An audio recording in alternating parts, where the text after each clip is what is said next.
Oi vestibulando, tudo bem? Eu sou a Luli, esse é meu canal Lulivros. Aqui eu falo de livros, filmes, séries e agora eu tô fazendo os resumos das obras obrigatórias do vestibular da UFSC 2025. Eu também vou fazer o vestibular, por isso que eu tô fazendo esse resumo. Ano passado eu já fiz esses resumos, deu super certo pra mim, deu super certo pras outras pessoas. Então eu decidi esse ano, como eu vou prestar novamente o vestibular, fazer de novo esses resumos. Como vai funcionar o vídeo? Primeiro eu vou falar um pouco sobre a autora do livro, depois eu vou falar um pouco sobre a obra em geral, do que se trata, quais temas a obra traz, e depois eu vou resumindo capítulo a capítulo. Então é um resumo bem denso, mas bem completo. Hoje eu vou falar pra vocês sobre Parque Industrial da Pagu, da Patrícia Galvão. E assim, gente, eu adorei esse livro. Ele é curtinho, ele é rápido de ler, ele não é tão fácil assim de ler, porque tu tem que prestar bastante atenção, mas assim, eu gostei muito mesmo desse livro e hoje eu vou resumir ele pra ti. Bom, então primeiro falando aí sobre a autora, sobre a Pagu, Patrícia Galvão, enfim. Ela nasceu em 1910 e viveu até 1962, então ela morreu aí com seus 52 anos. Ela nasceu em uma família rica e foi viver como proletariada por escolha, né, pra se engajar na luta. E isso é engraçado porque no livro tem um personagem que vai passar por essa mesma situação, vai deixar a burguesia pra viver como proletariado em prol da luta. Ela foi fomentadora do modernismo no Brasil, mesmo que ela não tenha participado da Semana de Arte Moderna, porque na Semana de Arte Moderna ela tinha só 12 aninhos, né? A Semana de Arte Moderna aconteceu ali em 1922, então ela tinha apenas 12 anos. Ela participou do movimento antropofágico por influência do Oswald de Andrade e da Tarsila do Amaral, e aí tem uma super fofoca interessante que é: ela furou o olho da Tarsila de Amaral porque ela se aproximou deles enquanto casal, né, o Oswald de Andrade e a Tarsila do Amaral, eles eram um casal, e aí a Pagu se aproximou deles, né, e depois ela acabou ficando com o Oswald de Andrade, então ela raspou aí a canela da Tarsila do Amaral. E o relacionamento dela com o Oswald de Andrade, ele foi bem conturbado, durou alguns anos. O Oswald chegou a se separar da Tarsila pra ficar com ela, pra ficar com a Patrícia Galvão. E eles casaram, né? O Oswald e a Patrícia Galvão casaram e tiveram um filho. A Patrícia Galvão, ela foi jornalista, ela se filiou ao Partido Comunista Brasileiro também em 1931, participou de uma greve de estivadores em Santos e foi presa. E uma coisa interessante é que ela foi considerada a primeira mulher presa política do Brasil. E ao longo da vida dela, ela foi presa 23 vezes. E todas essas vezes que ela foi presa foi por motivos políticos. Ela foi militante, foi membro do PCB até 1937, onde ela foi expulsa. Ela foi expulsa do partido porque em 1935 ela fez uma viagem pelo mundo, foi pra União Soviética, foi pra França, e ela voltou muito decepcionada com o que ela tinha visto.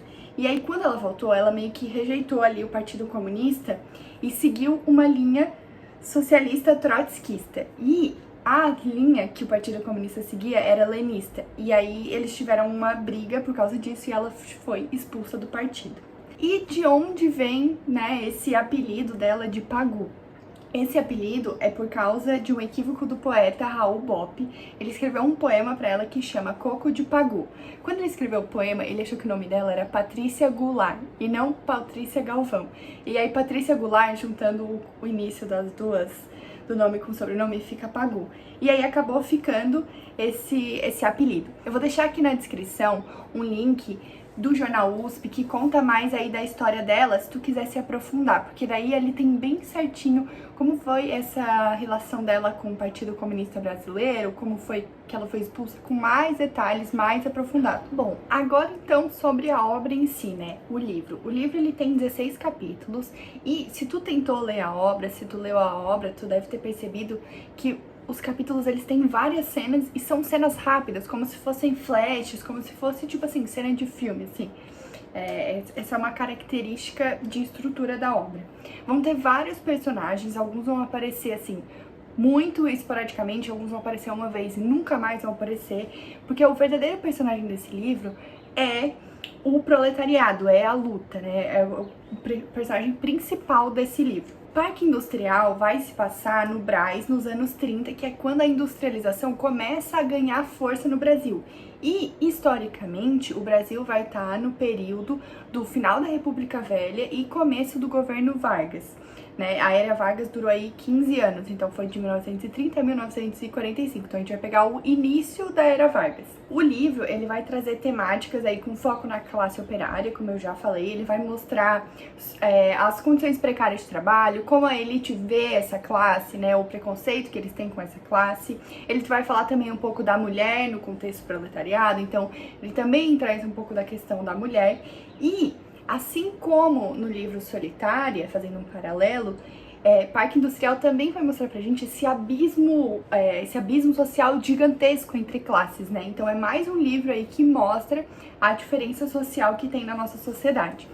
Parque Industrial, ele foi escrito em 1932, quando a Pagu, né, a Patrícia Galvão tinha 22 anos, então ela era bem nova quando ela escreveu.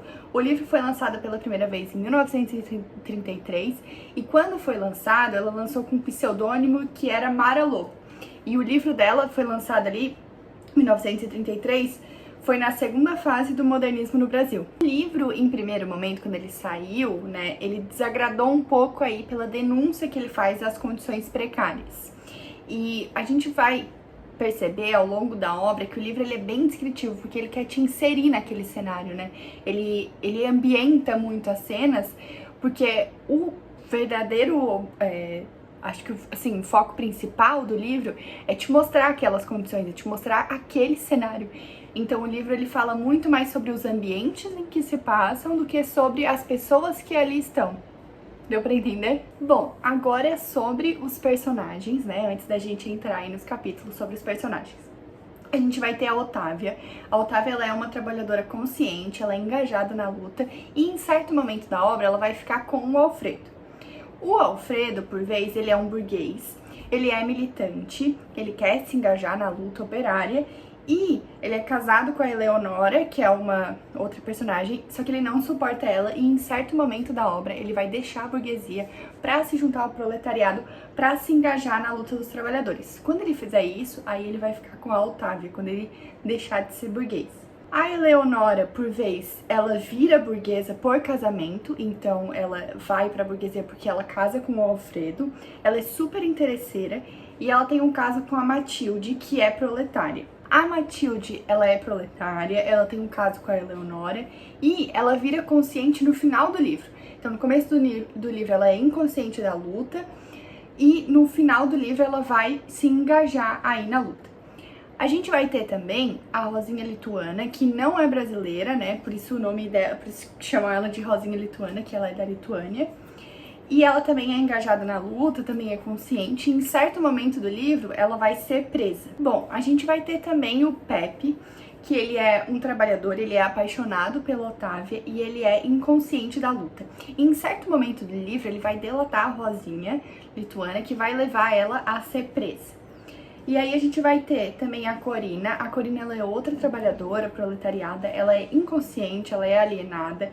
Em certo momento da obra, ela vai ficar grávida do Arnaldo, que é um burguês. Ela vai ser abandonada pelo Arnaldo, ela vai ser expulsa de casa, ela vai ser presa e ela vai se tornar prostituta. Então, a Corina, ela tem uma história aí bem triste. A gente vai ter também o Arnaldo, que é esse personagem. O Arnaldo é burguês, ele vai ter esse caso com a Corina e vai abandonar ela.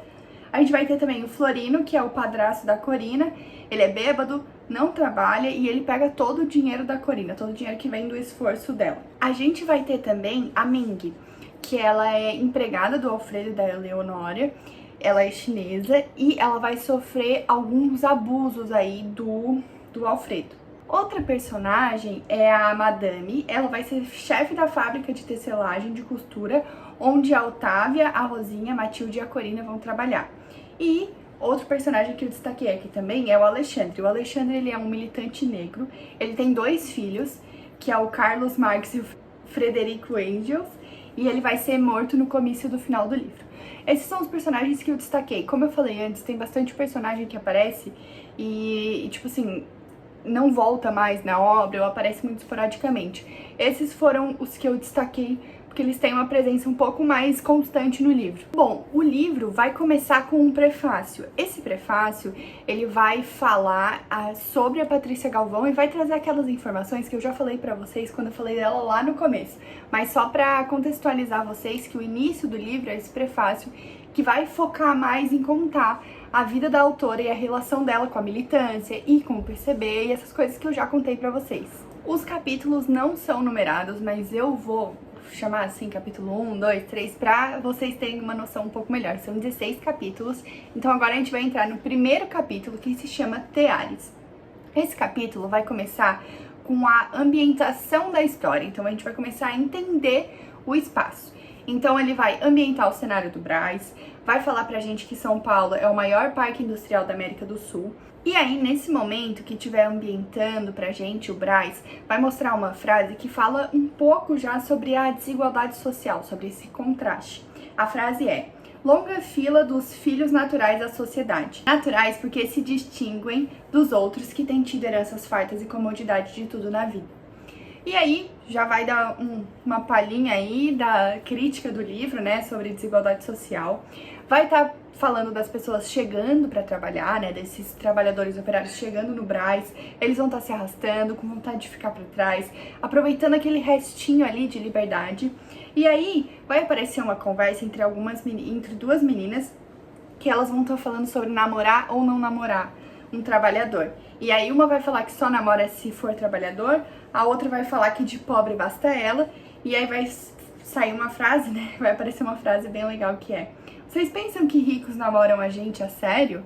Então já vai sair. Isso aqui é engraçado, porque esse ponto de relação burguês e proletário aparece lá na frente, né? Principalmente o caso da Corina, que acaba engravidando de um burguês e ele abandona ela. Então essa frase aqui, vocês pensam que ricos namoram a gente a sério, é muito emblemática. Bom, nesse primeiro momento, basicamente vai ser esses trabalhadores chegando para começar o expediente, e aí vai estar mostrando um pouco do cenário, e vai ter uma coisa que acontece, né, uma cena, que ela mostra muito essa inferiorização do trabalhador, né, que, tipo assim, não importa como o trabalhador tiver, a máquina vai continuar rodando, que é, o expediente tá para começar, e aí um chinelo vai ser largado na sarjeta e uma menina, que ela vai ser descrita como parda, ela vai se ferir com uma garrafa de leite e aí ela vai pulando na ponta do pé até a porta para entrar no trabalho. E aí as máquinas vão começar a se movimentar em meio a sangue misturado com leite, e aí ainda fala: com a rua triste e deserta o expediente começa. Então não importa se tu tá machucado, se tu tá bem, se tu não tá, o expediente vai começar de qualquer jeito. Bom, dentro da oficina dos teares, né, começando o expediente, a gente vai ter a Bruna, é a primeira personagem nomeada no livro. Ela vai aparecer e ela vai estar com sono, porque ela foi num baile na noite anterior. E aí ela vai falar que o domingo não durou nada, e aí ela vai esbravejar que os ricos podem dormir à vontade, então mais um pouco aí sobre esse contraste. E aí o companheiro dela, que vai estar ali trabalhando com ela, vai falar pra ela tomar cuidado com as tranças dela, pra ela não se machucar nas máquinas. E aí nessa hora, o chefe da oficina ele vai aparecer e vai falar que ele não quer prosa, tipo assim, não quer conversa fiada entre eles. E aí o companheiro dela, que foi, né, que falou pra ela das tranças, vai falar que ele só tava tentando prevenir ela de se machucar. E aí o chefe vai falar uma coisa muito ridícula, que é: malandros, é por isso que o trabalho não rende, sua vagabunda. Tipo assim, de graça. E aí a Bruna vai só abaixar a cabeça com raiva e vai ficar quieta. E aí essa cena, ela finaliza com: no salão do rico, as pessoas falando como é lindo teu tear. Então mostra aí também um pouco do contraste das condições que aquele tear é feito, né, da pessoa sendo desumanizada, sendo xingada, tendo risco de perder parte do cabelo nas máquinas, né, sem equipamento necessário. E para onde ele vai parar? Ele vai parar num lugar nobre, ele vai parar como uma obra de arte. Então mostra um pouco disso, sabe? Ele é feito em condições precárias, a pessoa que faz aquilo é totalmente desvalorizada, ela sofre riscos, e ele vai parar numa posição de destaque. Então a coisa que a pessoa faz acaba sendo mais valorizada e mais importante do que ela. Bom, e aí nesse mesmo capítulo a gente vai para a próxima cena. Vocês vão perceber que dentro do capítulo vão ter várias cenas, como eu já falei, né, tipo flashes, assim, cortes rápidos. Então, nessa cena, as operárias elas vão na latrina conversar. A latrina é uma casinha com vaso sanitário, então é praticamente aí o banheiro. Nas paredes da latrina vão estar gravados alguns desabafos dos operários. Vai falar que cada canto é um jornal de impropérios contra patrões. E aí vai aparecer uma frase que eu anotei aqui que é: nas latrinas sujas, as meninas passam um minuto de alegria roubada ao trabalho escravo.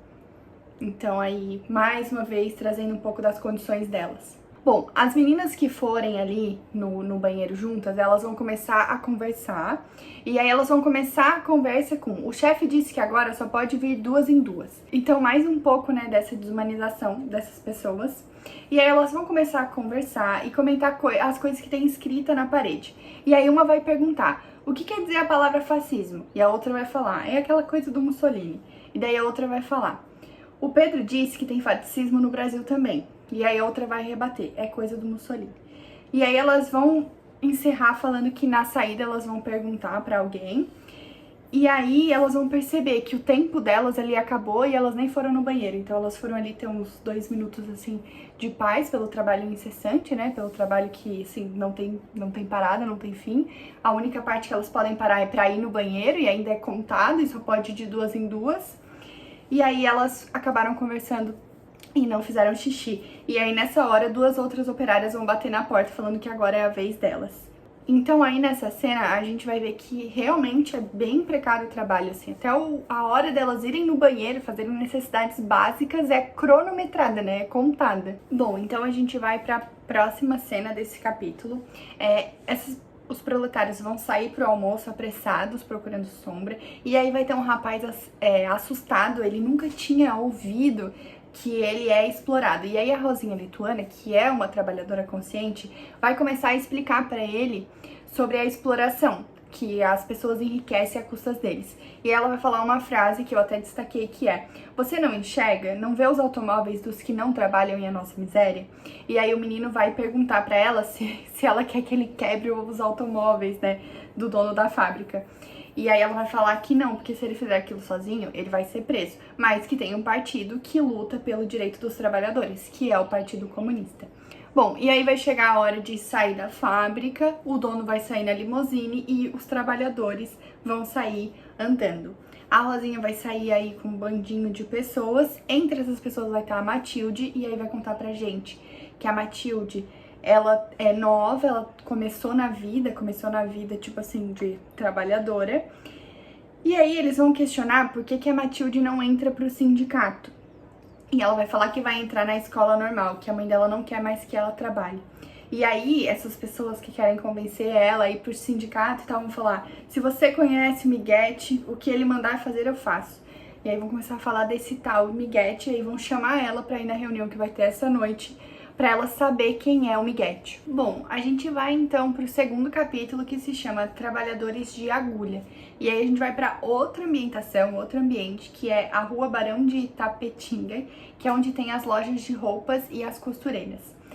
A Otávia, que trabalha numa loja de costura, né? Ela trabalha como costureira. Ela vai estar em horário de almoço.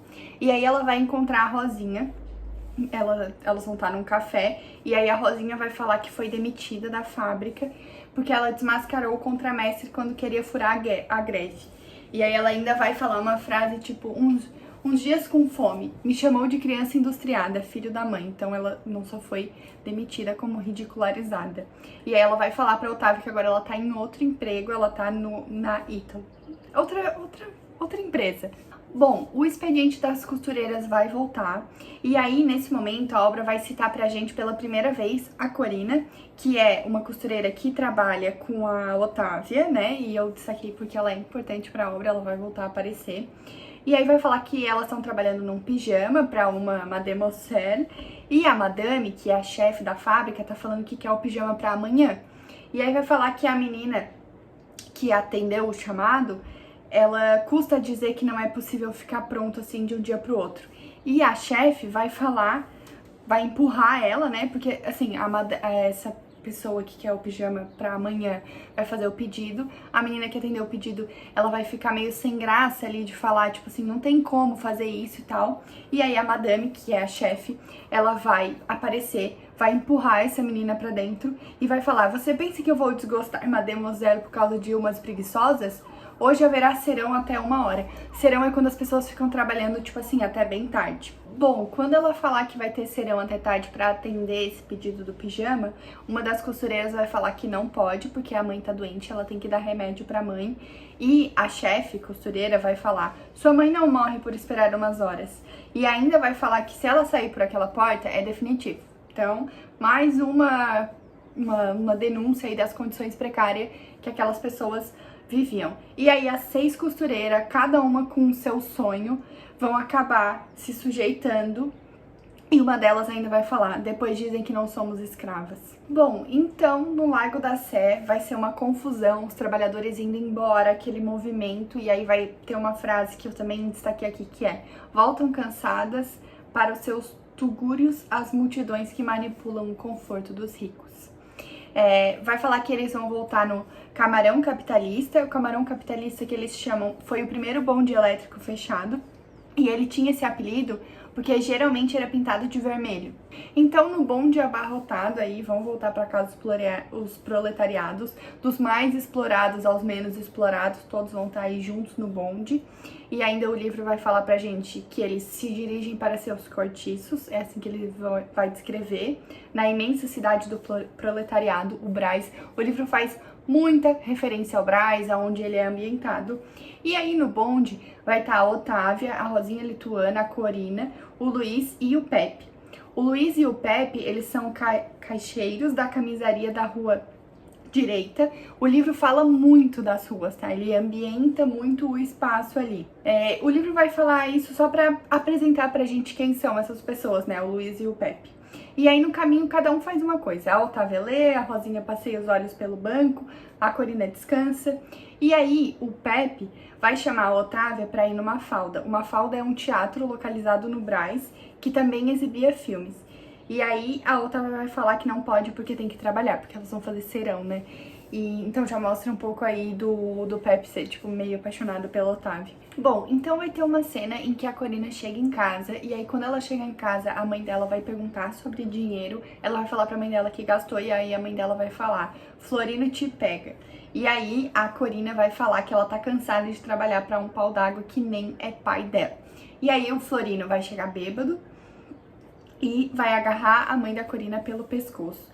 E aí a Corina vai esconder a cena com a porta, ela já tá acostumada, e aí ela vai se arrumar e seguir o rumo no bonde pra poder ir trabalhar. Então essa cena vai mostrar pra gente as condições em que a Corina vive, a relação dela com o padrasto dela e a relação do padrasto com a mãe dela, que é super abusiva. Então a gente vai pra outra cena. Nessa cena a Corina, ela vai na Garçonnière. A Garçonnière é um apartamento pequeno que se destina ou só é usado para encontros amorosos. Então assim, é um apartamento para atrair. E aí lá ela vai encontrar o Arnaldo, né, a primeira vez que ele vai aparecer. Lá nessa Garçonnière, nesse apartamento, vai estar cheio de comida e ela vai estar com o estômago roncando porque ela não comeu nada. Na casa dela também não tinha comida, porque ela vive em condições extremamente precárias. E aí dentro desse apartamento ela vai fazer coisas sexuais, né, com o Arnaldo, e depois ela vai se arrepender um pouco. E aí o Arnaldo vai pedir pra ela não contar pra ninguém na oficina. E aí depois o livro vai contar pra gente que no outro dia ela chorou na oficina, mas que as outras pessoas pensaram que era por causa do padrasto horrível dela. O padrasto dela realmente é horrível, né, mas ela tava chorando por causa do Arnaldo. No final desse capítulo vai acontecer uma cena que mostra pra gente as duas trabalhadoras que são super engajadas com a luta, que é a Otávia e a Rosinha. E aí elas vão se separar na porta da fábrica de sedas ítalo-brasileira, que é onde a Rosinha tá trabalhando. E aí uma vai falar pra outra: mesmo que custe a vida. E a outra vai falar: que importa morrer de bala em vez de morrer de fome. Então mostra aí as duas que são mais engajadas com a luta. Bom, a gente vai então pro terceiro capítulo, que se chama Em um Setor da Luta de Classes. Esse capítulo, ele vai mostrar muito, ele vai falar muito sobre a luta de classes, porque ele vai acontecer numa reunião do sindicato. Essa reunião vai estar cheia, vai ter homem, mulher, de toda cor, de toda idade. E aí um cozinheiro vai estar falando, Esse cozinheiro, ele trabalha num restaurante chique, ele tem a mão manchada de tanto picar cebola. E aí ele vai falar que os trabalhadores não podem nem conhecer os próprios filhos. Que eles saem 6 da manhã e quando voltam 10 da noite, os filhos já estão dormindo. Que eles não têm férias nem descanso dominical. E aí o policial Miguete, que é aquele que eles falam lá no primeiro capítulo, ele vai interromper o cozinheiro falando que ele já tá falando demais, que ele pediu pra falar 5 minutos e já tá 30 minutos falando, e que dessa forma eles vão virar a noite ali na reunião. E aí nesse momento, o cozinheiro vai ficar ofendido e vai rebater falando que pois que eles virem à noite, porque estão tratando de coisas importantes para a classe deles. E aí vai falar uma frase que é: como posso dormir sabendo que meu filho está passando fome? Nesse momento vai começar uma discussão falando que o Miguete está lutando por um interesse individual e não pela classe, né? Ele está lutando por um interesse individual para sacrificar o coletivo. E aí todos os trabalhadores que estão ali na reunião, eles vão começar uma grande discussão sobre os policiais serem corrompidos pela polícia burguesa, sobre eles serem traidores da própria classe. No meio dessa confusão, um operário da construção civil vai gritar que eles constroem palácios e moram pior que os cachorros dos burgueses, e que quando eles ficam desempregados, eles são tratados como vagabundos, e se eles só têm a rua para dormir, os policiais perguntam por que eles não foram para o campo. E aí ele ainda fala, né, estão dispostos a oferecer passagem para morrermos de chicotadas no mate laranjeira. E aí outra operária vai gritar que a mãe dela tá morrendo e ela não tem dinheiro para comprar remédio nem para comer. Então vai mostrar aí a situação precária em que essas pessoas vivem e essa situação que ela vai para todas as áreas, né? Não é exclusivo de uma parte da indústria. A Otávia e a Rosinha, elas vão estar nessa reunião, espremidas em uma única cadeira. E aí o livro vai mostrar um pouco de contraste falando que na cidade os teatros estão cheios e os operários têm que trabalhar 5 anos para ganhar o preço de um vestido burguês. E aí tem uma frase que eu destaquei aqui que é: isso tudo é tirado de nós. O nosso suor se transforma diariamente no champanhe que eles jogam fora. Então, esse capítulo que mostra escancaradamente a precariedade que eles vivem e essa diferença, né, gigantesca entre a elite, né, a burguesia e os proletários. O próximo capítulo se chama Instrução Pública, é o 4º capítulo. Nesse capítulo, a gente vai ter a atmosfera da Escola Normal do Brás, e aí lá nessa escola os ricos e os pobres estudam juntos.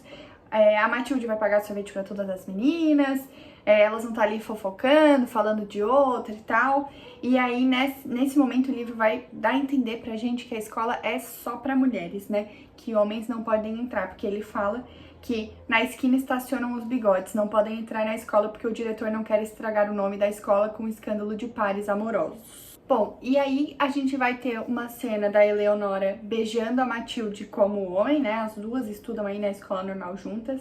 Vai bater o sinal, as estudantes vão pra sala, e aí na sala elas vão estar de conversa falando sobre uma revista que se chama Cinearte, que é especializada em cinema, que falou sobre cinema russo.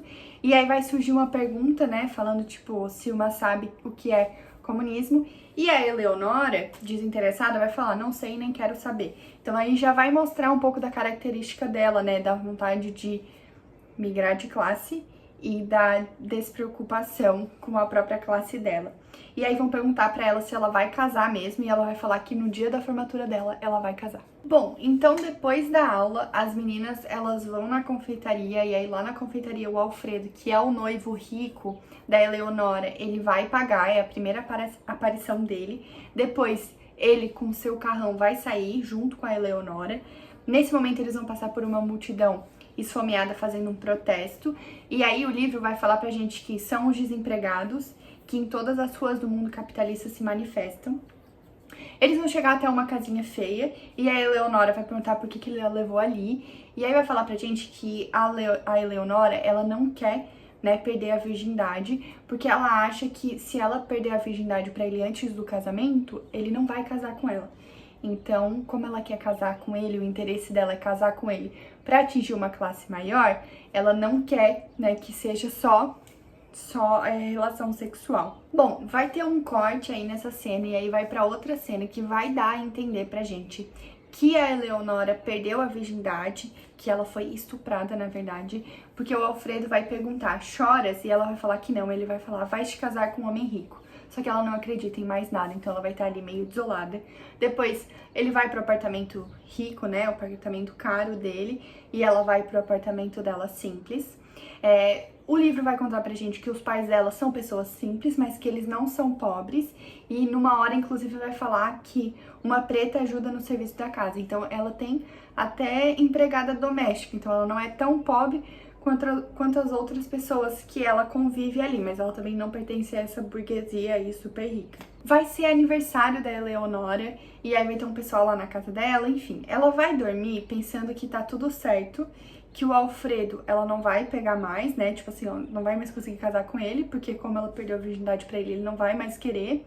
E ela falou que ela vai ficar pensando meio que, tudo bem, ela só vai esconder os pais dela e arranjar outro trouxa pra casar com ela. Então mostra aí como ela só quer casar por interesse mesmo. Então vai chegar mais pro final do capítulo e a gente vai ver que não foi preciso a Eleonora arranjar outro, porque ela acabou se casando mesmo com o próprio Alfredo. E aí a gente vai ter os primeiros contatos dela com a burguesia.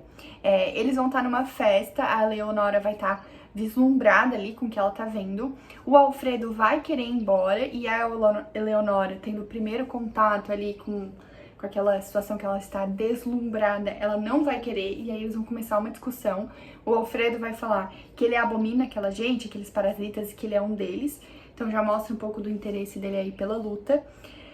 E aí a Eleonora vai meio que discutir com ele, falando que as amigas dela falaram pra ela que o Alfredo tem dinheiro suficiente pra eles morarem numa casa e não num quarto de hotel, como eles estão vivendo, né, que eles podem morar numa casa com mais conforto. A Eleonora, ela quer uma casa pra receber visitas no carnaval, ela vai falar, pra poder dar festas.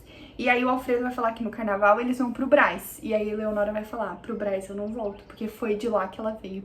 E ele vai falar que ela vai sim porque é chique.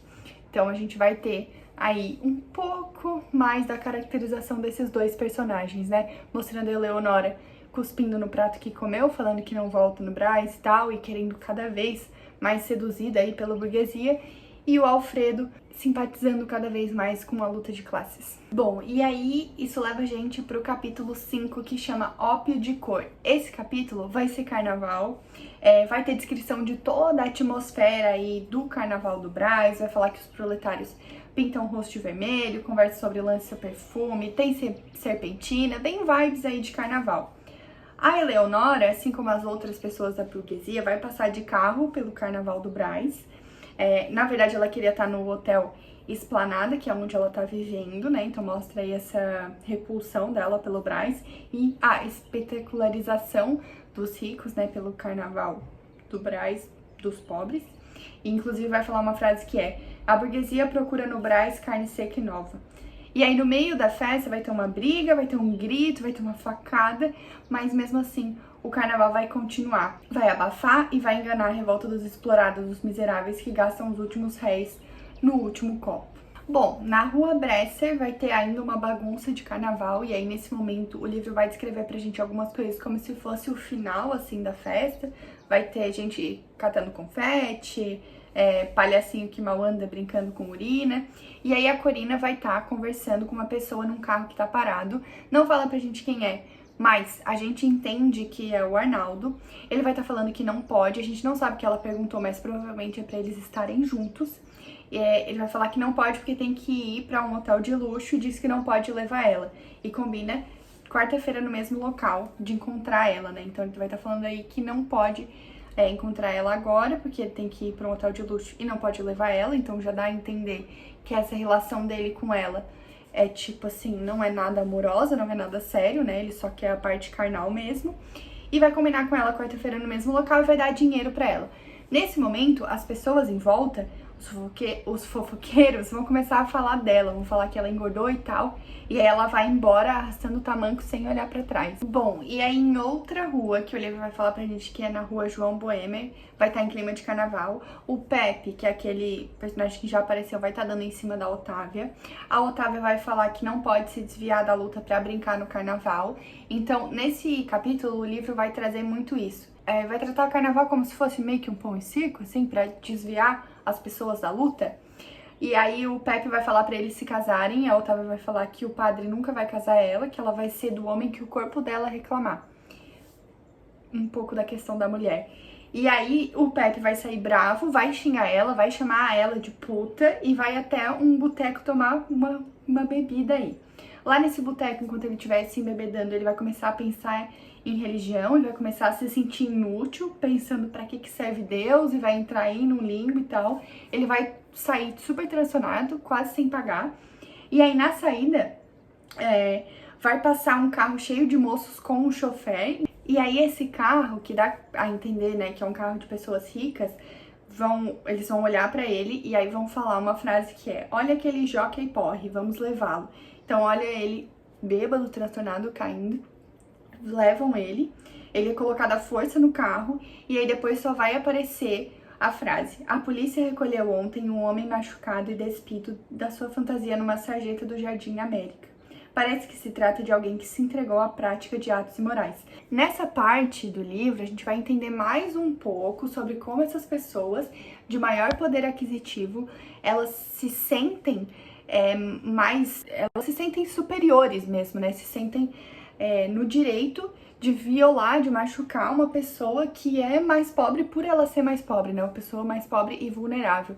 E vai mostrar também nessa parte o contraponto de como é olhado.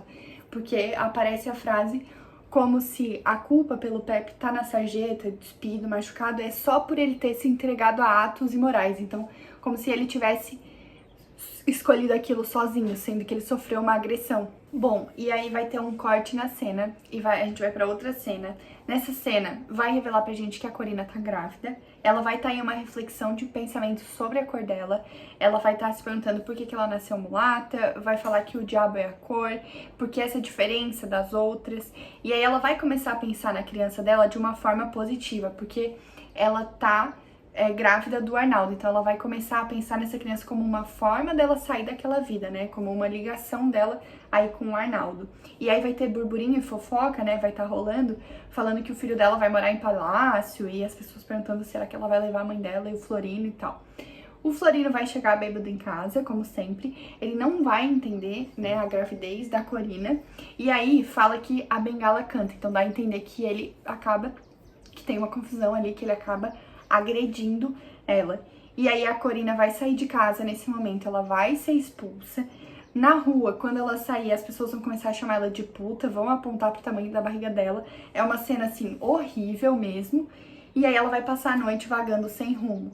E na outra manhã ela vai parar na oficina onde ela trabalha. Então essa cena aí a gente vai ver que ela ficou grávida, que ela vê a gravidez como uma forma dela sair da situação em que ela tá, né? A esperança do Arnaldo assumir o filho e ela deixar a situação que ela tá, e mais uma vez a agressão do padrasto dela. Bom, na oficina, a madame aí, a chefe, ela vai chegar e aí vai começar um burburinho. Uma das costureiras vai até a chefe e vai fofocar, falando sobre a barriga da Corina, e aí a madame vai chamar ela e vai falar pra ela abortar. E a Corina vai ficar, né, meio sem saber o que fazer, e ela ainda vai falar abortar, matar meu filhinho, porque ela tem a esperança dela depositada ali, né, naquele feto. E aí a madame, então, vai mandar ela embora, já que ela não quer abortar, e vai falar: no meu ateliê tem meninas, não posso misturá-las com vagabundas. Então, mostra aí, né, toda a violência que o trabalhador sofre. A Corina, ela vai estar morta de fome, e a única pessoa que vai acolher ela nesse momento é a Otávia. A Otávia, de todas as costureiras ali, é a que era menos amiga dela.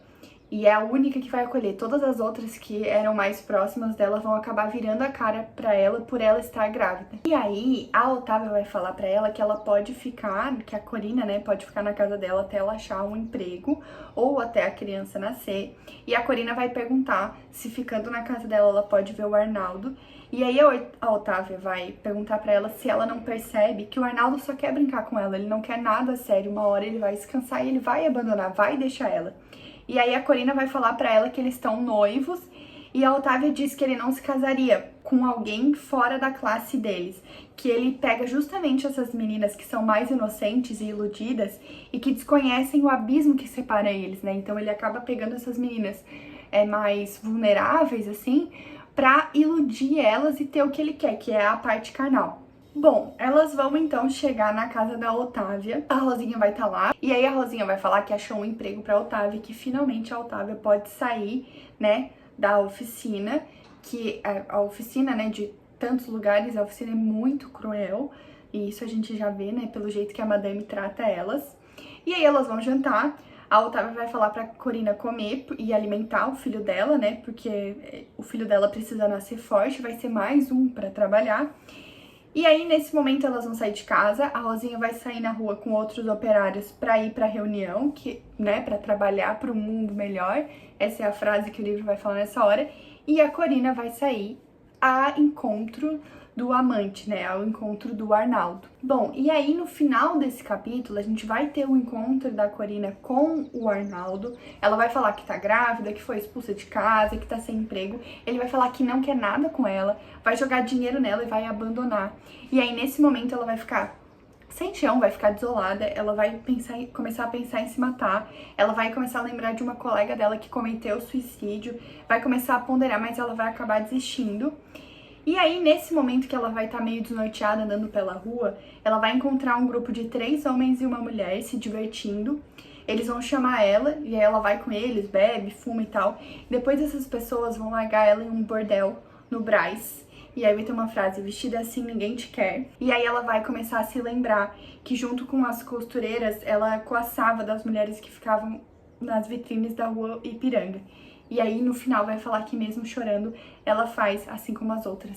Então, essa parte mostra pra gente o fim que ela vai levar, né? Que ela vai acabar indo pra prostituição. Bom, o capítulo 6, ele se chama Onde se gasta a mais-valia. Então, nesse capítulo, a gente vai começar no outro setor social, lá na burguesia. A Leonora e a Lolita vão estar provando os vestidos da madame, uma ótica completamente diferente de como aqueles vestidos são feitos, né, da situação precária em que aquelas trabalhadoras fazem aquele material. Então, mais uma vez mostrando para onde vai a coisa que elas fazem e como elas fazem, né? Então, a situação que elas fazem completamente precária e para onde elas vão, um negócio completamente de luxo, completamente valorizado. E aí vai falar pra gente também que a Otávia pega pela última vez o táxi pra levar os vestidos. É a última vez dela, porque no outro dia ela já vai estar na fábrica, então ela vai deixar ali o trabalho de costureira. E aí vai falar também que a madame nem ligou dela sair, que inclusive falou, tem tanta desempregada esperando lugar. Bom, e aí lá na casa, onde a Otávia vai entregar os vestidos, essa casa vai ser cheia de luxo, vai ter uma criada chinesa, e quando ela chegar lá vai estar o homem da Eleonora, ele vai estar lendo Marx, e aí quando a Otávia chegar, eles vão começar a conversar. O homem, que é o Alfredo, ele vai falar que se interessa pela classe dela, e aí a Otávia vai falar pra ele, claro, somos nós que lhe damos esse luxo, porque ela pensa que ele tá tentando passar a conversa nela, assim como o Arnaldo passou a conversa na Corina.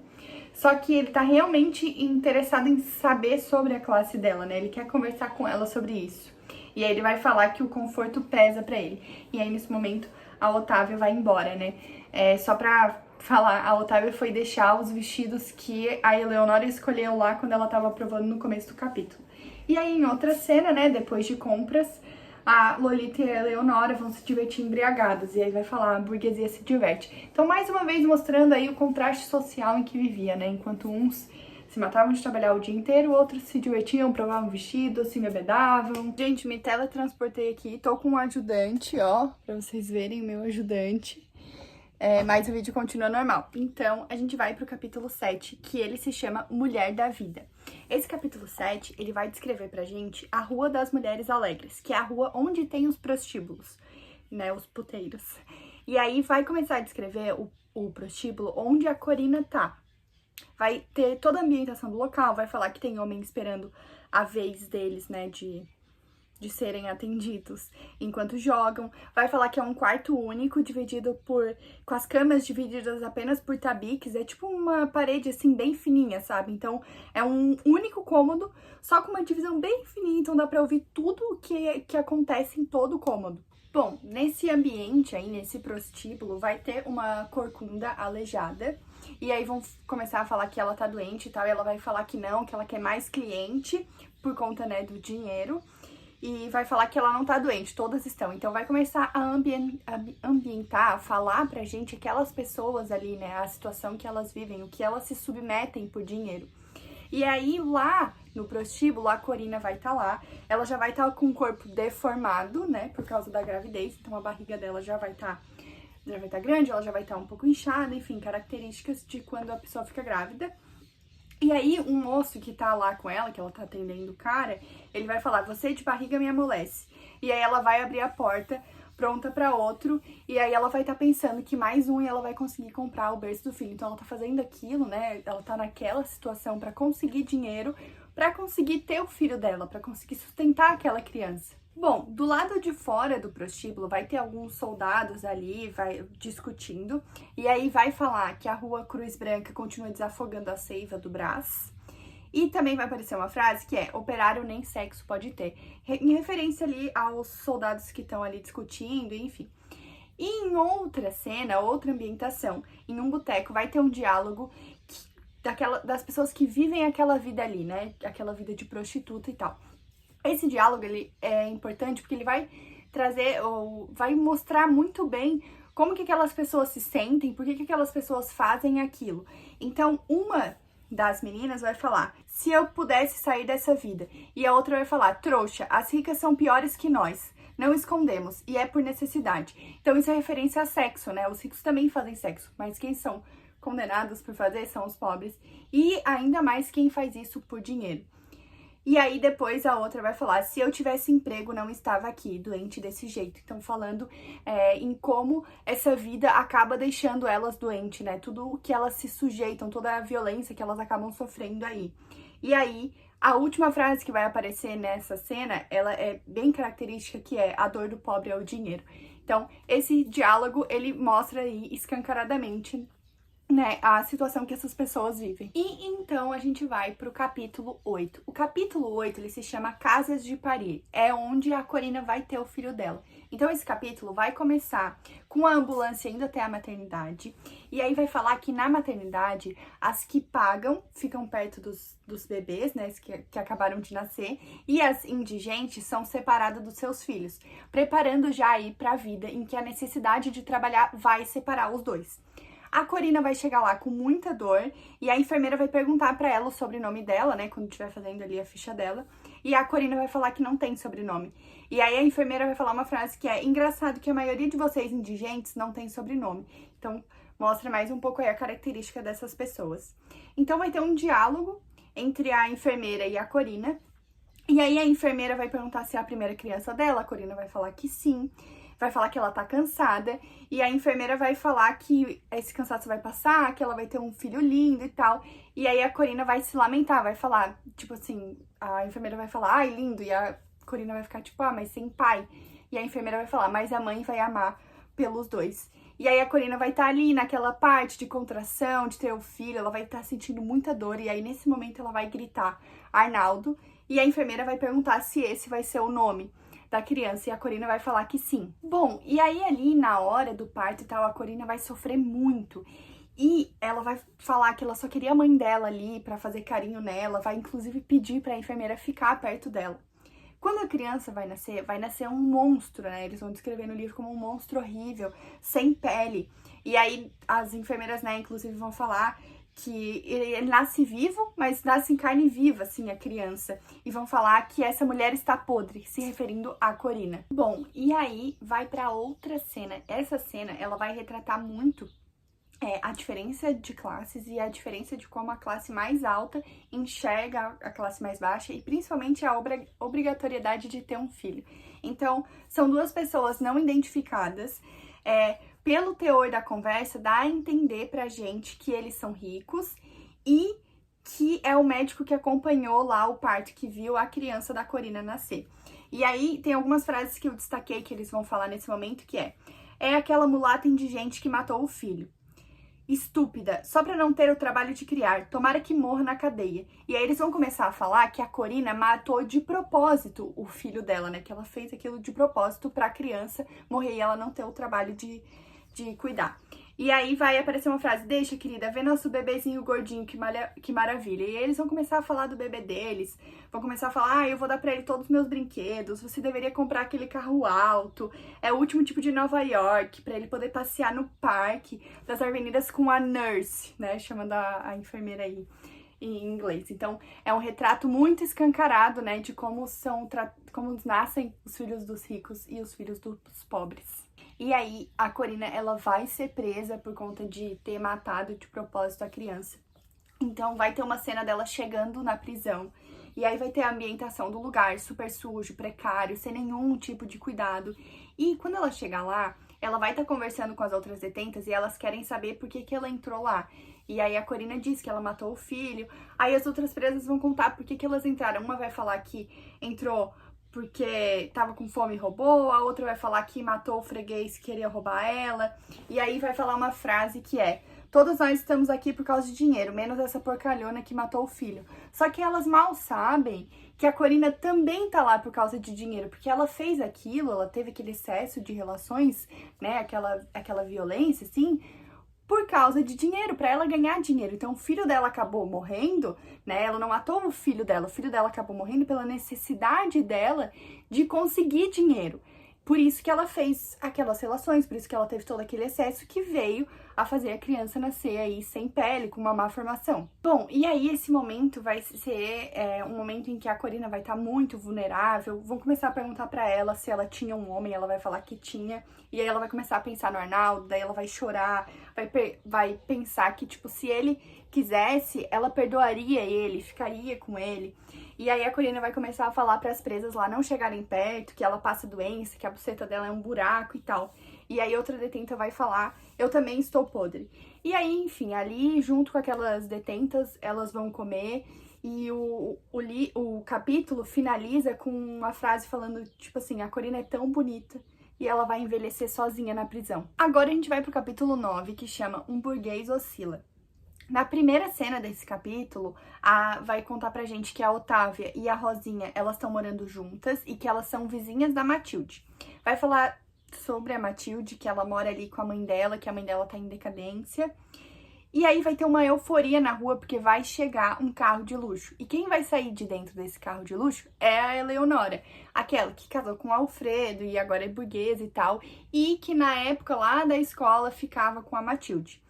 Quando a Eleonora chegar lá e ver a situação em que a Matilde tá, onde ela tá morando, ela vai falar: que horror você morando aqui, Matilde. Então, falando ali, vai ficar horrorizada com o espaço. Ela vai falar pra Matilde, né, a Eleonora vai falar pra Matilde que ela podia morar com ela, só que a Matilde não quer deixar a mãe. E aí a Eleonora vai falar que realmente levar a mãe dela daí já é demais, né. E aí a Eleonora vai conversar ali com a Matilde, vai querer saber o que ela faz ali, e aí a Matilde vai falar que ela tem conversado bastante com as vizinhas, e aí a Eleonora até vai falar, tipo assim, o que uma operária poderia conversar. Então aí, um desdenho, assim, né, da classe mais baixa. E aí a Eleonora, né, a cena vai terminar com a Eleonora falando que esse tempo perdido você poderia ter gasto comigo e vai chamar a Matilde pra ir almoçar com ela no outro dia. Então vai chegar o outro dia e aí a Eleonora vai falar pro Alfredo, que é o marido dela, sair de casa, que a Matilde vai lá e ela não quer nada atrapalhando. A Matilde vai chegar lá, elas vão ficar de beijo, amassos, coisas mais, bebendo espumante e tal. Todo aquele luxo, né, a Matilde vai estar em meio a todo aquele luxo, bebendo espumante e tal.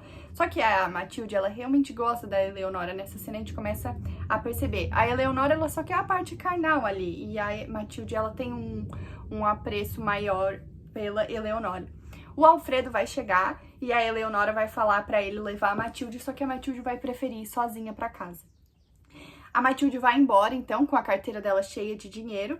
E o Alfredo vai seguir ela, vai pegar o mesmo bonde que ela enquanto ela estiver indo pra casa. Quando a Matilde chegar lá onde ela mora, ela vai até a Otávia, vai chorar no colo dela, e aí o Alfredo vai ver e vai falar pra ela não ir mais ver a Eleonora, porque aquilo machuca a Matilde. E aí, com o Alfredo lá, a mãe da Matilde vai convidar ele pra entrar e tomar um cafezinho. Bom, então a gente vai pro capítulo 10. Esse capítulo se chama Paredes Isolantes. E a primeira cena desse capítulo, ela é um retrato muito claro de como os homens burgueses enxergam as mulheres mais pobres, como se elas devessem alguma coisa pra eles, como se elas tivessem que fazer o que eles querem.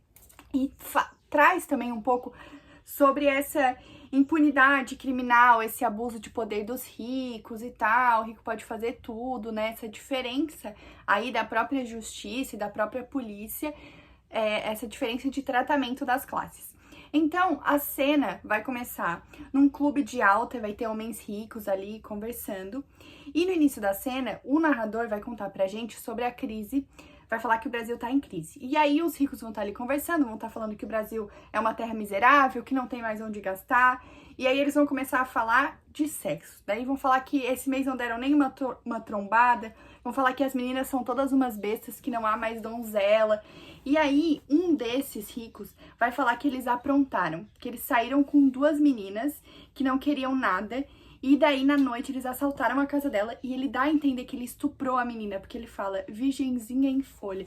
Então ele dá a entender que saiu com a menina não queria nada, ele foi lá com um amigo, assaltou a casa dela e estuprou ela. E aí os outros vão perguntar o que a polícia fez, e ele só vai responder: quando é que a polícia perseguiu o filho de político? E aí os outros que estão ali vão perguntar também sobre os jornais, e ele vai falar que os jornais são camaradas, então isso aí mostra a diferença de tratamento. Bom, então esses ricos, eles vão começar a falar do Arnaldo. Vão falar que ele jurou que o filho não é dele e que agora ele trouxe uma tourazinha do sul.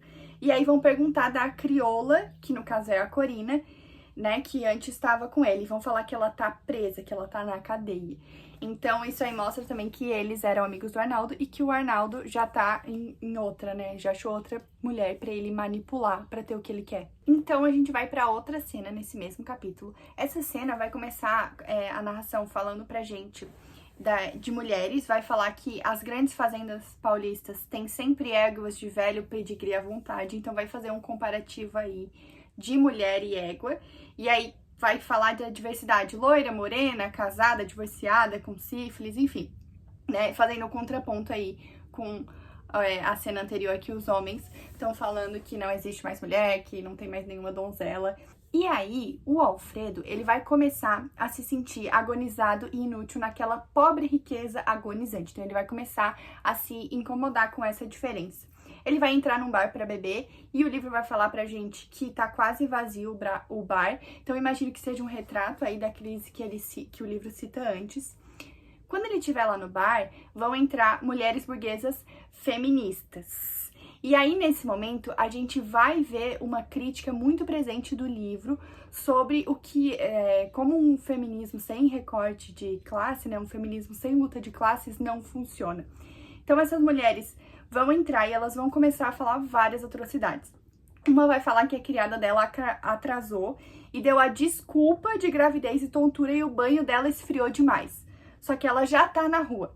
E aí mostra, né, a desumanização dessa criada. Essas mulheres, elas vão começar a comemorar a conquista ao voto.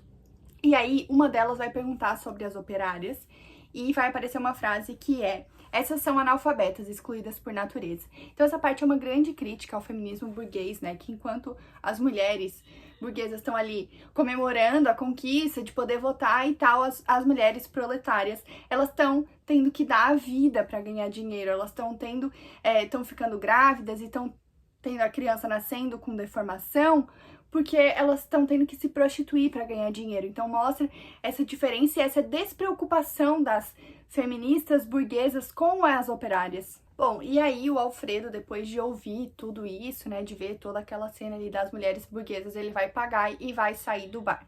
Bom, e aí a Eleonora, ela vai continuar aí com as aventuras sexuais dela, com urros sexuais no ouvido dos criados e comentário em todo o prédio.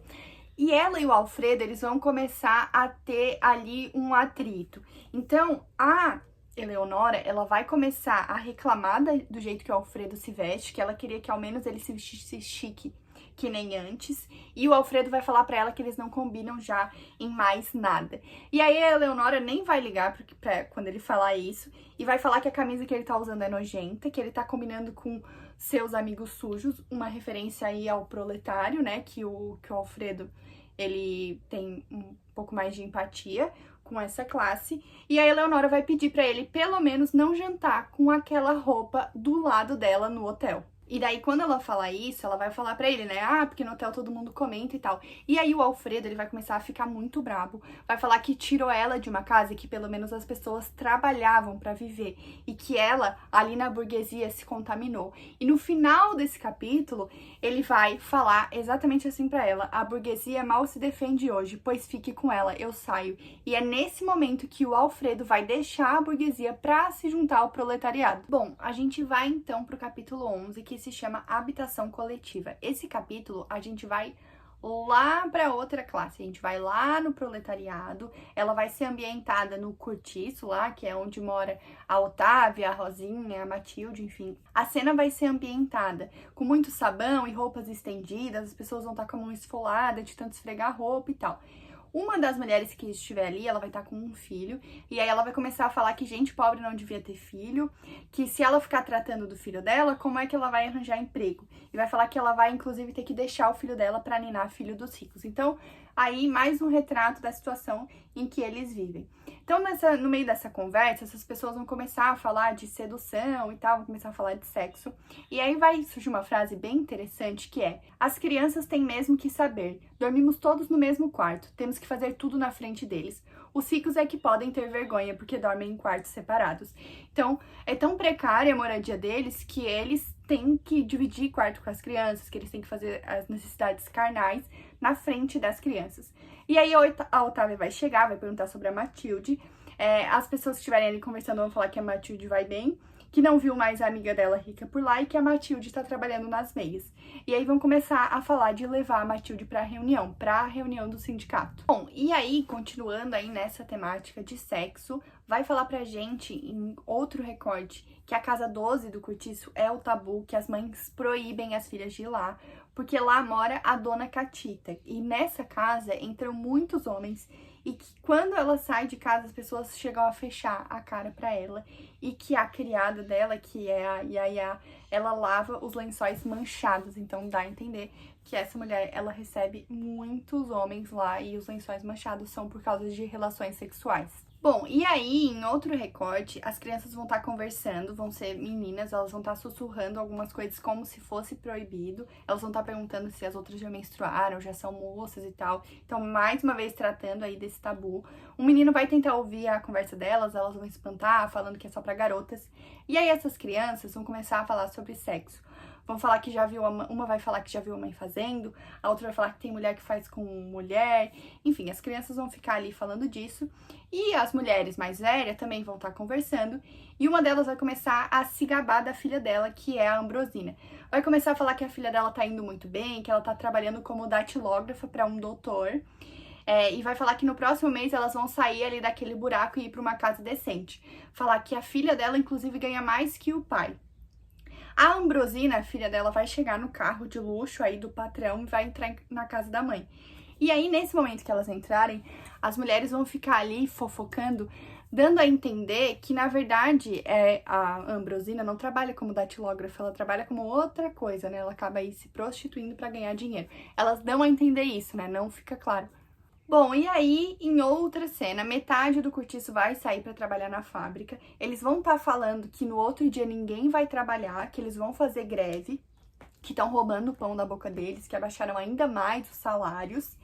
E aí, eles vão cercar, inclusive, uma limusine de luxo, a limusine de luxo do grande industrial, no caso do patrão.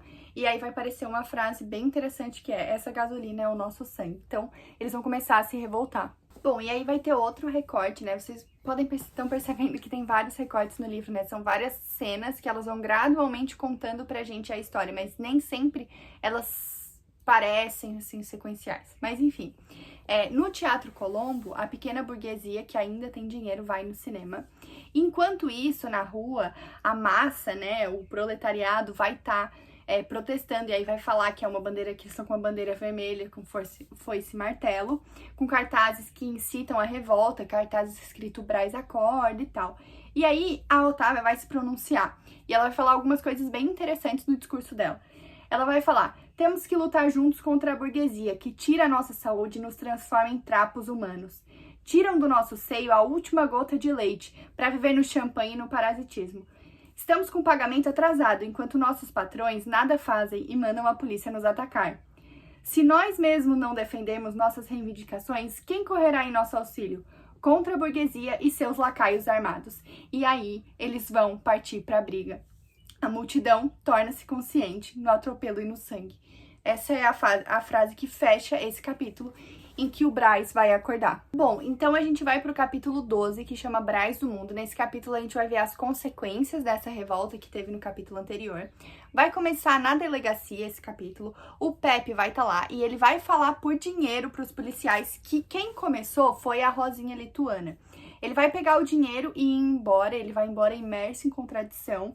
E, por causa dele, levaram a Rosinha do cortiço no carro dos presos. Então, a polícia foi até lá, na casa da Rosinha, pegou ela e levou ela para a prisão. Bom, a Rosinha, então, vai chegar no Presídio Colossal da Imigração.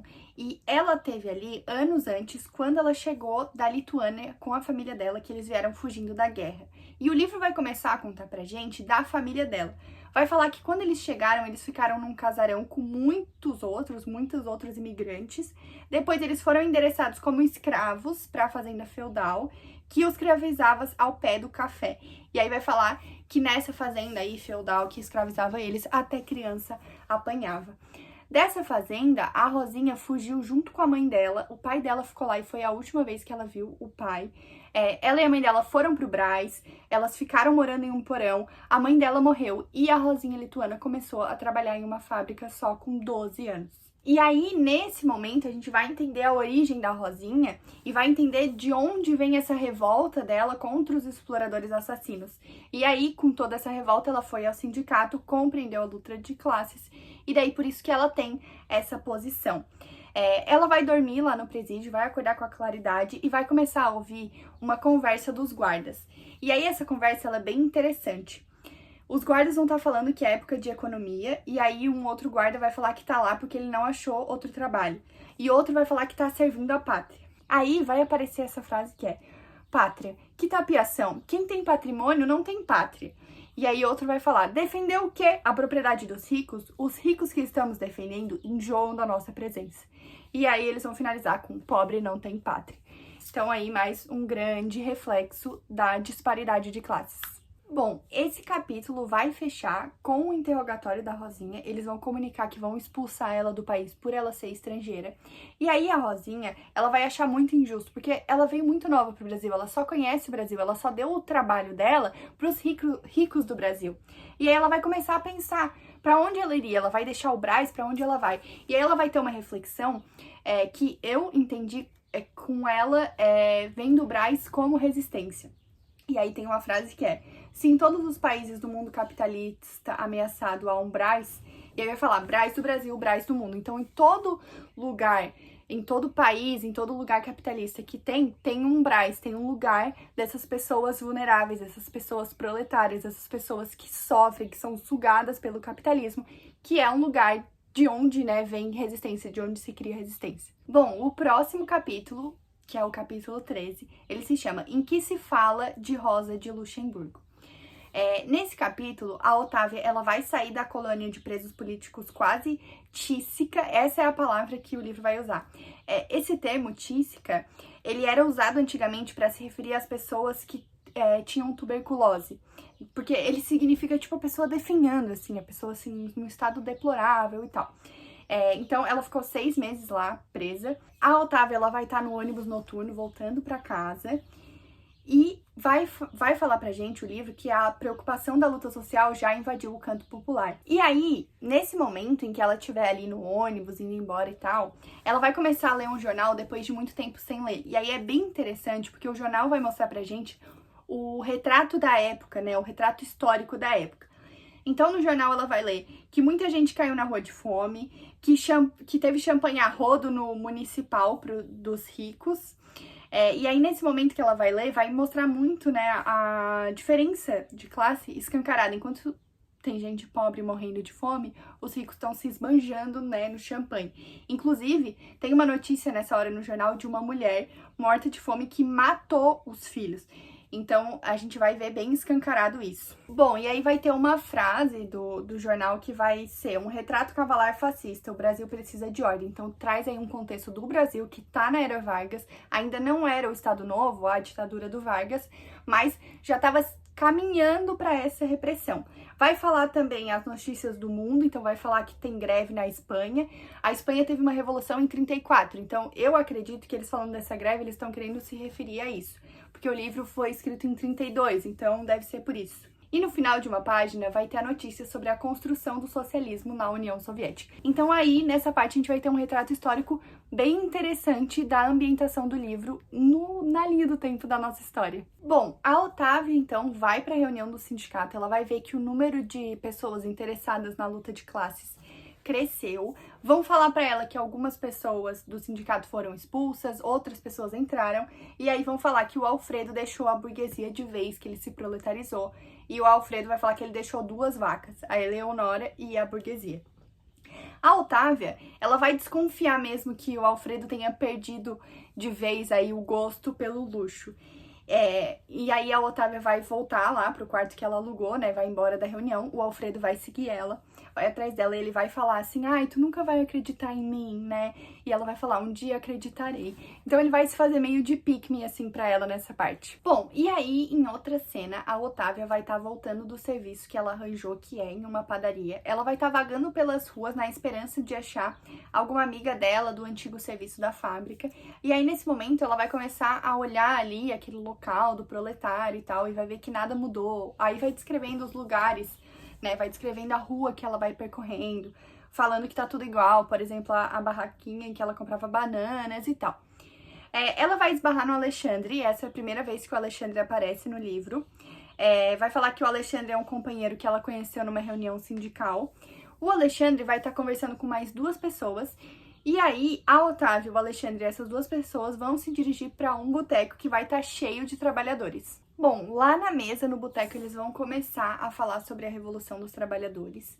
E aí, um vai falar, essa merda nunca foi revolução, o outro vai falar que só vai ser revolução quando o Luiz Carlos Prestes vier, o outro fala que nem isso. E aí eles vão começar a comentar que os explorados precisam de revolução. Uma das pessoas ali na mesa vai falar que a revolução não acontece por gente que nem ele, que tem medo da polícia. E aí o Alexandre, ele vai se pronunciar. Ele vai falar que muitas pessoas são assim, que nem ele, né, que tipo assim, tem medo e tal, mas que os filhos dele, os filhos do Alexandre, já desde pequeno, sabem da luta de classes. Então ele já ensina pros filhos dele desde criança. E aí o livro vai falar pra gente que o Alexandre não sabe ler e escrever, mas que os discursos que saem da boca dele exalam multidões, que é a palavra de um trabalhador para outros trabalhadores. Bom, o Alexandre, então, vai levar a Otávia e o Alfredo, depois de uma reunião do sindicato, para a casa dele. E aí, a casa do Alexandre, ela é descrita pelos vizinhos burgueses como galinheiro. Vai falar pra gente mais da família aí do Alexandre. Ele tem 2 filhos. Os filhos dele se chamam Carlos Marx e Frederico Engels, que é uma referência ao Marx e ao Engels. A avó paralítica deles chama eles de Marcos e Engels. Nesse momento, a gente vai ter uma breve descrição de como é a casa dele. Então, vai falar pra gente a miséria em que ele vive, né? O colchão remendado, o fogão é feito de graveto, enfim, é uma situação bem precária. E aí, a Otávia e o Alfredo, eles vão comer lá. Eles vão tomar um caldo e um prato de folha. E aí, o Alfredo vai se sentir feliz ali naquela situação. Vai falar que o Alfredo não acha mais o Brasil tão abominável, né? Ele ali, enquanto come aquela comida revolucionária, ele quer que deixem ele no Brás. Ele não sente saudade dos hotéis caros e dos vinhos franceses. Bom, enquanto eles estiverem ali jantando e tal, os filhos do Alexandre vão entrar correndo em casa. E aí eles vão entrar falando que roubaram o filho da cozinheira do vizinho. O que aconteceu? A mãe, a cozinheira, ela estava no trabalho e deixou a filha de 6 anos cuidando do bebê, né, da criança. Uma burguesa bem vestida apareceu, viu a criança, achou a criança bonita, desceu do carro, pegou a criança e levou, simplesmente. E aí o que deixa eles mais indignados é que o pai da criança foi até a polícia e o delegado da ordem social falou que a criança ficaria melhor na casa dos ricos. Então mostra aí uma desumanização sem tamanho. E aí, o Alfredo, ele vai abrir o jornal, ele vai ficar mais puto ainda, porque ali no jornal não tem nada que denuncie essas infâmias da burguesia, né? Que nunca tem espaço pra isso, que isso é sempre meio que ocultado. E aí ele vai ficar mais brabo ainda, porque sobre o filho do Lindbergh tem um monte de coisa. Aí, esse livro, ele adora colocar pessoas reais, acontecimentos reais no meio. Quem é o Lindbergh? Eu acho que é assim que fala, tá? Eu vou escrever aqui do lado, que eu acho que vai ficar mais fácil de vocês saberem. Ele foi o pioneiro da aviação. Em 1932, o filho dele foi sequestrado e morto. Bom, e aí, esse momento do livro, o que eles querem mostrar pra gente? Essa disparidade, né? O filho dos ricos importa mais do que os pobres pra aparecer no jornal, porque assim, quando acontece alguma coisa com o filho do rico, aparece no jornal. Mas quando acontece com o filho do pobre, é só mais um acontecimento que até o delegado desdenha, sabe? Então é isso que o livro tá tentando mostrar pra gente nessa hora. Bom, depois disso, vai ter uma cena em que eles vão estar fumando aí, a Otávio, o Alfredo, o Alexandre. O Frederico, filho do Alexandre, vai estar estudando e vai entrar uma menininha pra brincar com o Carlos, o outro filho do Alexandre. E aí essas crianças vão começar a falar da Rosa de Luxemburgo. E aí o Alexandre vai falar pra eles, né, que a Rosa de Luxemburgo realmente existiu, que ela foi uma militante proletária alemã morta pela polícia porque ela atacava os burgueses. E aí as crianças vão perguntar pra ele se a mulher que roubou a criança era da burguesia, e o Frederico, que é o filho mais velho do Alexandre, vai falar que sim, e que se ela fosse pobre, a polícia já teria matado, que nem a Rosa de Luxemburgo.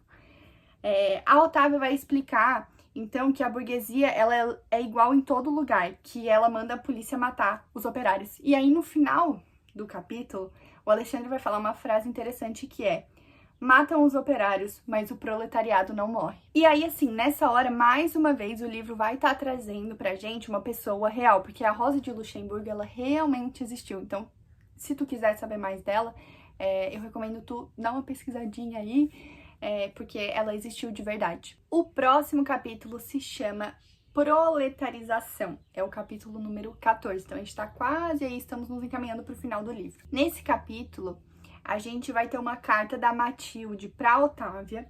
A Matilde vai contar para Otávia que ela foi mandada embora da fábrica que ela estava trabalhando sem justificativa e motivo, só porque ela não quis ir para o quarto com o chefe dela, e vai falar que agora ela sentiu mais do que nunca a luta de classes, que ela sentiu todo o alcance da definitiva proletarização dela, e vai falar também que ela se sente revoltada e feliz ao mesmo tempo por ter consciência que é impossível os proletários não se revoltarem e que agora ela sentiu toda a infâmia do regime capitalista, que só tem uma coisa que ela pode fazer, que é lutar ao lado dos irmãos de escravidão.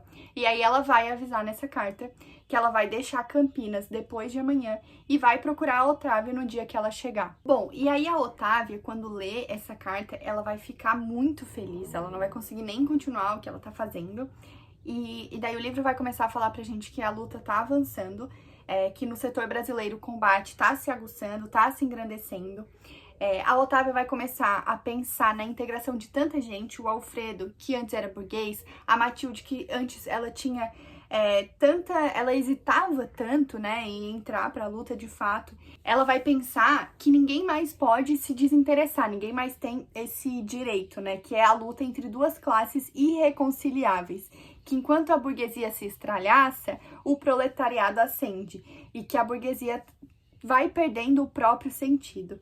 E aí, né, a gente tem o retrato de que a massa explorada cansou e quer um mundo melhor e que a luta tá avançando. Bom, e aí depois disso a gente vai saber um pouquinho mais do Alfredo, vai falar que ele tá na oficina, tá usando a camisa que ele sempre sonhou, que ele tá feliz ali com aquele suor laborioso, com aquele suor de trabalho, e que ele finalmente é um proletário, né, que é o que ele sempre quis aí. E aí vai falar que se a Eleonora, a ex-esposa dele, sonhasse, né, se ela soubesse, ela ia ficar horrorizada. Vai falar que ele se iludiu casando com ela e que na separação ele deixou metade da fortuna para Eleonora, a outra metade ficou com ele. Ele gastou um pouco numa aventura editorial, que eles não especificam muito o que é, mas o que importa é que o resto desse dinheiro ele auxiliou na luta. E aí, enquanto Eleonora cambaleia na vida caminhando para a catástrofe, o Alfredo tem a Otávia, que é a parceira que ele sempre sonhou, que ele sempre quis ter, que é uma parceira pura e consciente. Então aí nessa hora a gente vai ter a confirmação de que o Alfredo e a Otávia estão juntos. Bom, a Otávia e o Alfredo vão então no cinema, eles vão assistir um filme russo. Fala que o filme é tirado de Gorky. Gorky é um escritor russo, então eu acho que deve ser tipo uma adaptação assim de algum livro dele.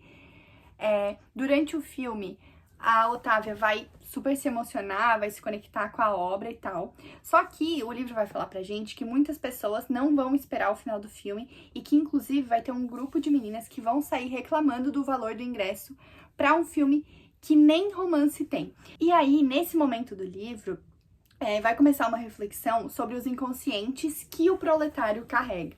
Vai falar dessas pessoas que elas são alimentadas pelo ópio capitalista, e aí vai descrever o que essas meninas que saíram reclamando esperavam. Que elas queriam ver automóveis, raquetes, praias, toilettes, que elas não podem ter, mas elas desejam. Eles vão falar, o livro vai trazer essa reflexão desse vício imagético que o capitalismo burguês cria na gente, que é a esperança, querer ver o belo. E aí essa reflexão aí, né, vai terminar falando que essas pessoas são escravas amarradas à ilusão capitalista. Mesmo com essas meninas que saíram e não esperaram o final do filme, na fila da frente da Otávio e do Alfredo, vai ter 2 trabalhadores que vão estar entusiasmados ali com o drama proletário na tela. Então, nem todos são inconscientes à luta. E aí, a próxima cena, que tem tipo aquele, né, tipo, muda de cena agora, tipo aquele corte, ela vai ter um pouco de relação com isso que a gente acabou de ver. Fora do cinema, vai ter uma manifestação com grupos agitados, com cartazes pedindo mais pão e tal. A polícia vai surgir repreendendo, e aí vai ter uma mulher gritando no chão com a perna triturada, então vai mostrar essa repressão aí forte da polícia. E vai ter um discurso que tem tudo a ver com a reflexão que o livro acabou de fazer lá do cinema. No discurso fala: o imperialismo se defende. Cada imperialismo manda o seu ópio para tapiação. Os Estados Unidos mandam o cinema, a Inglaterra o futebol, a Itália o padre, a França a prostituição. Então isso tem tudo a ver com aquele ópio que eles trazem lá atrás. E aí o Alfredo, ali, naquela manifestação tal do proletariado, ele vai sorrir, ele vai se deliciar com aquilo e tal. E aí, nesse momento, um proletário ali, ele vai denunciar o Alfredo, vai falar: burguês há de sempre ser burguês. E aí, a Otávio e o Alfredo vão sair dali. Então, nesse momento, começa a revolta dos próprios proletários por o Alfredo, né, que era um burguês, tá ali entre eles. Bom, e aí, depois da Otávio e o Alfredo saírem e tal, eles vão se separar, assim, né? O Alfredo vai ficar na portaria lá do, tipo, apartamento dele, assim, sei lá. E a Otávia vai se despedir dele e vai pra outro lugar. Nesse momento, ela vai encontrar o Pepe. E aí, vai descrever pra gente a situação em que o Pepe tá, né? Ele tá super precário, ele tá desempregado, até fala que ele foi de delator policial a desempregado crônico, que é meia-noite e ele não arranjou quase nada de dinheiro, e aí ele vai comer, a refeição é super, super precária.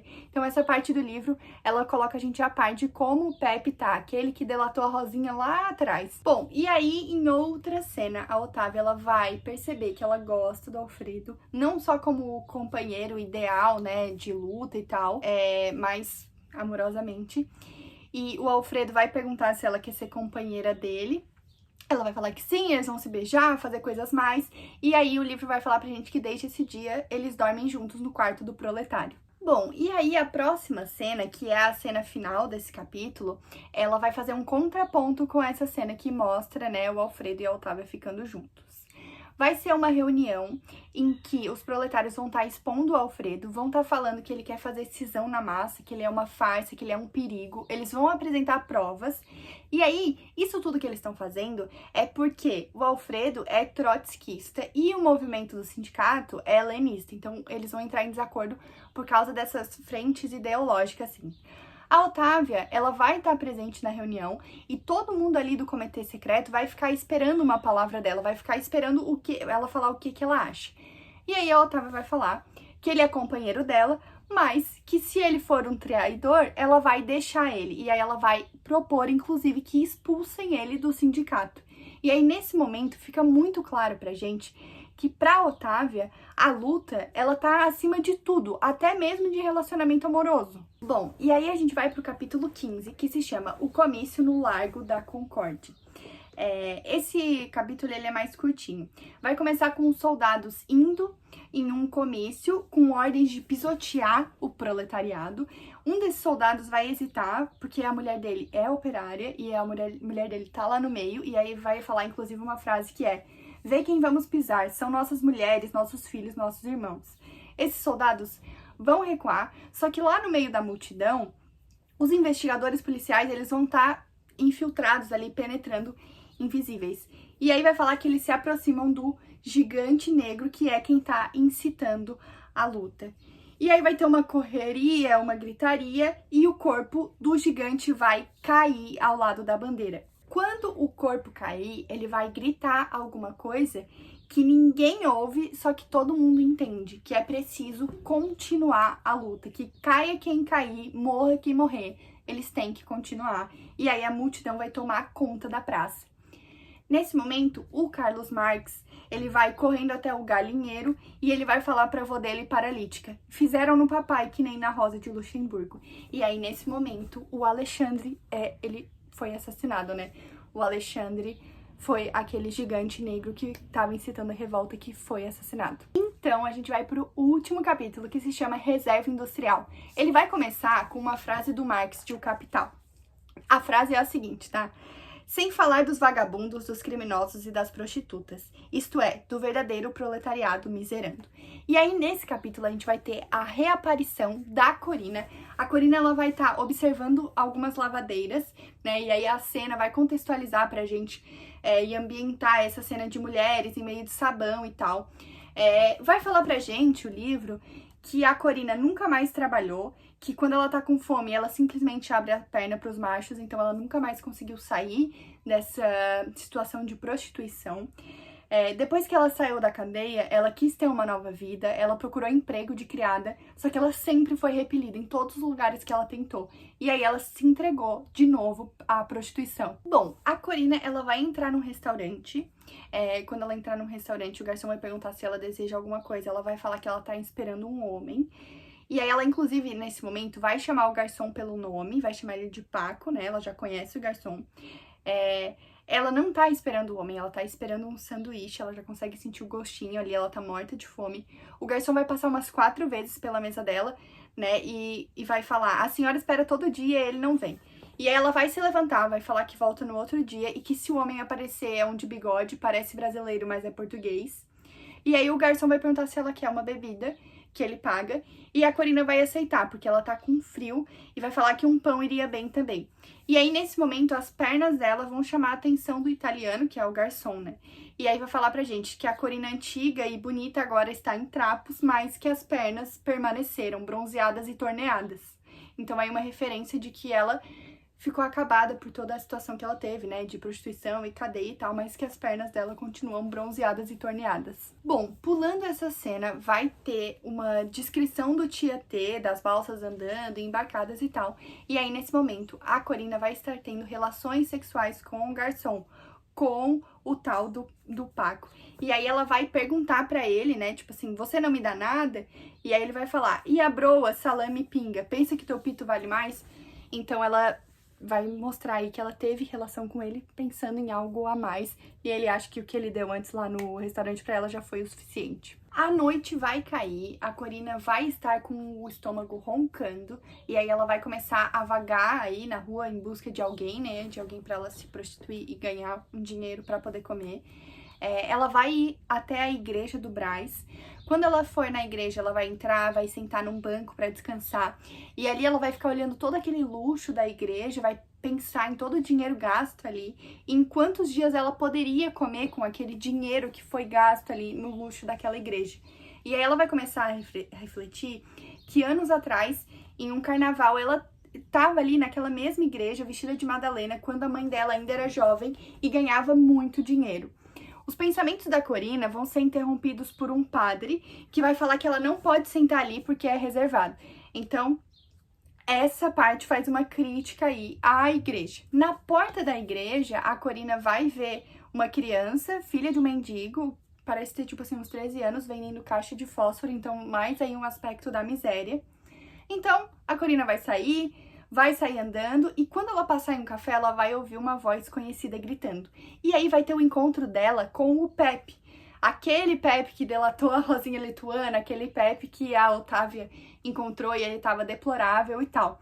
O Pepe vai falar pra ela que ela tá esculhampada, e aí eles vão começar a conversar, a Corina vai perguntar da Otávia, o Pepe vai falar que não quer nem saber, e aí a Corina vai perguntar se a Otávia deu um fora nele, e o Pepe vai falar que ele é que não quer saber de uma chiveta que dá pra todo mundo.